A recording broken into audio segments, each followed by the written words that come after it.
How's it going, nerds? Sorry for the inactivity of this channel recently. We've been putting most of our attention into the reviews channel, which we highly advise you go check out now. There's a link in the description you can follow if you wish to. Since you lot seem to enjoy our 5 things we want from State of Decay 2 video so much, we thought we'd do a similar thing with another game we're pretty excited for, releasing in November of this year. We are of course talking about the sneaky, stabby, stealthy action of Dishonored 2. We've also recently put a review out on the original Dishonored that you might want to go check out. So without further ado, let's jump right in. What are the top 4 things that the Apollo team wants to see from Dishonored 2 when it releases? 1, 2, a butcher's crew, 3, 4, bloody floor.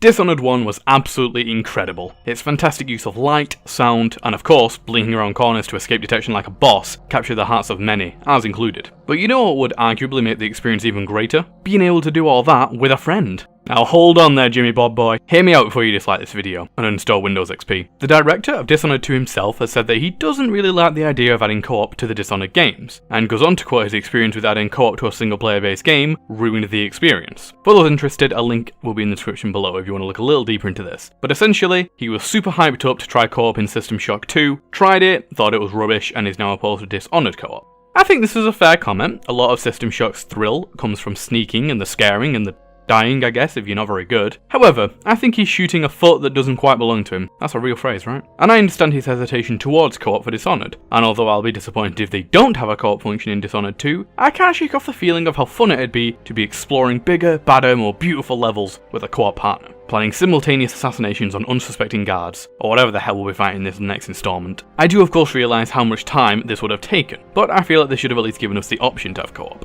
Obviously not force it on us, but instead just let us invite a bud to our games and splooge out on some enemies, ninja style. I'm tired of being afraid. When I'm Empress, I'm going to make everyone else afraid instead. Just like you do, Corvo. Do you remember the original Dead Space game? Man, I played the hell out of that. If I remember rightly, that was actually the first game that originally got me into horror games to begin with. Well, jump scare, shooter horror anyway. Anyway, my point here is, do you remember how much more cooler and more awesome the game got when they finally gave Isaac a voice, instead of just letting him scream his little bald head off at every box that moves an inch? Well, I certainly do. Dead Space 1 will always have a special place in my heart, somewhere above the septum I believe. But Dead Space 2 and 3 brought something that the original did not. Well, actually they brought a lot, but I'm talking about Isaac speaking. This is what Dishonored needs, Corvo and Emily to actually have dialogue. I get that Corvo is supposed to be the whole tall, dark, handsome, silent killer, I get it, but there are times in the original story when Corvo really could have done with having a quick one-liner, or quite simply just yelling, "F*** you," as he slices a dude in half. Including some dialogue for our 2 assassinos in Dishonored 2 could add huge relatability to the characters, along with some great storytelling. After all, Emily and Corvo are quite familiar with one another. Assuming the two will be playing in the same area and they don't like divide the map in half or something stupid like that, then you'd think between a child empress who watched a dude straight up impale her mother, grab her and blink away, and a re-honored assassin and queen guard, you'd get some pretty interesting pieces of conversation. I don't know what's happened with Emily, if she's gone off the deep end and has acquired a nasty taste for blood, or maybe even Corvo himself pushed her towards becoming the killer she is today, but there's gotta be loads of room for development and fun, sometimes dark conversations there, right? And to be clear, yes, we have seen the gameplay showing off Corvo and Emily talking before anyone else puts it in the comment section. We know! Do not focus on your destination with your eyes. That is folly, and will limit the potential of the power. The world of Dishonored is huge, and filled to the weeper-diseased brim, so I see no reason why Dishonored 2 isn't going to be even bigger. £20 and a pack of skips says we'll have an even bigger and crazier world to explore when the sequel comes around. But you know what'd be really nice that sadly the original didn't really let you do? Free exploration.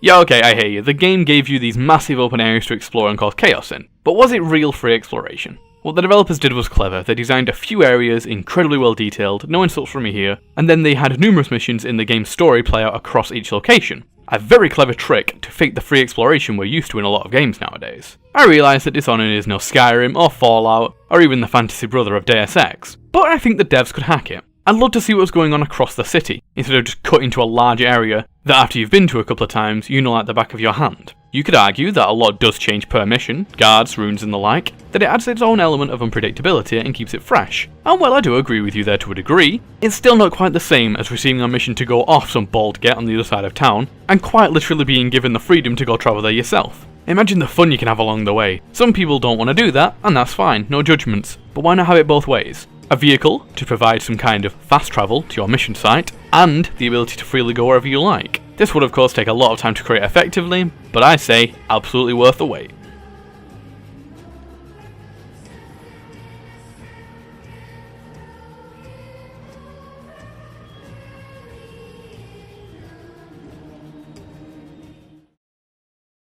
Hello, Corvo. I am the Outsider, and this is my mark. Come find me.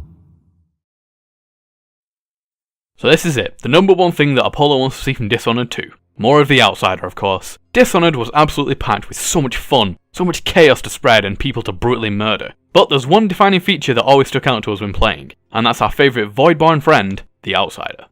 The game itself doesn't give too much away, but looking through the wiki we know that the Outsider was originally an orphan, who lived 4,000 years prior to the events of the original Dishonored. He was forced to become the main part of a sacrifice that was supposed to merge his body entirely with the void, but unfortunately for the crazy bastards who attempted this, it only half worked. It filled him with incredible power, but also an unquenchable thirst for knowledge that seems to focus on giving terrible powers to different people and seeing how they use them. While he can't directly interfere with the world, he can grant powers to the people who take his interest. Corvo Atano, Dowd, the assassin who framed Corvo for the death of the Empress in the original game, and Emily Caldwin as a few examples.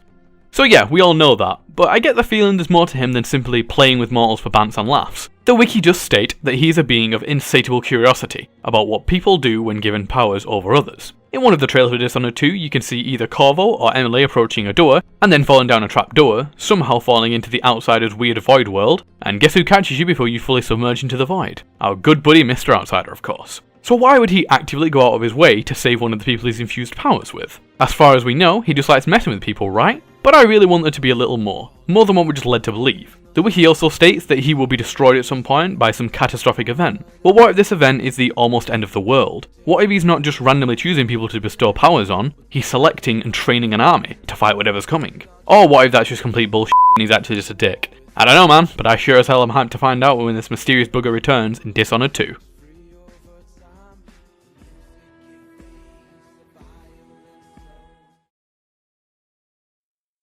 And with that last point, we're done with this video. Thank you very much for joining us today everyone. Sorry we haven't been particularly active on this channel lately. We've been putting most of our attention into bringing you guys greater and more badass reviews over on our main channel. Please forgive us. If you like this video, be sure to like, comment, subscribe to the channel, and share this video with all your Dishonored loving friends. Be sure to check our main channel, Apollo Reviews, for weekly reviews on all your favourite games. You can keep up with everything Apollo by liking and following us on our official Twitter and Facebook pages, but if you just want to talk to me about why I always prefer stealth over loud combat in most games, you can catch me on my personal Twitter, all of which are linked in the description below.